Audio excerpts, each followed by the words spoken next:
My question is for Dr. Jones from APRS. You talked about other local authorities also looking at this, and as far as I'm aware, Edinburgh is the first to consider this report looking at a potential moratorium. Do you think that if it passes today, it might help encourage the Scottish Government to produce a useful definition? And can you just say, why you think that might help? Thanks. Yes, thank you for the question.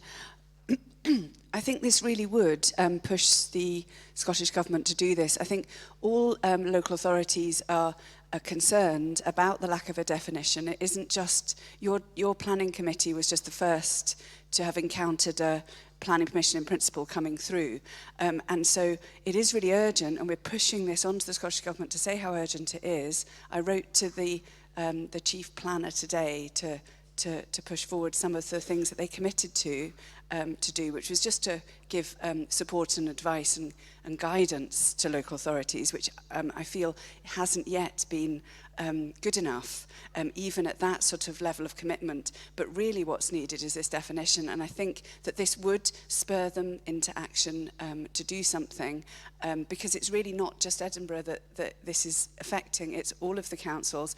And at the moment, the answer to that parliamentary question implied that each council would themselves have to do this work from the ground up with no knowledge of this, starting from scratch.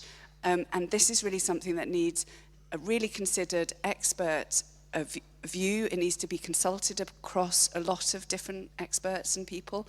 And really, you cannot expect each individual local authority to be doing this kind of work individually and get to something that actually makes sense and will be useful. So I really do commend this, because I think it would really help in getting the clarity that we need to move forward with this. Thanks very much indeed.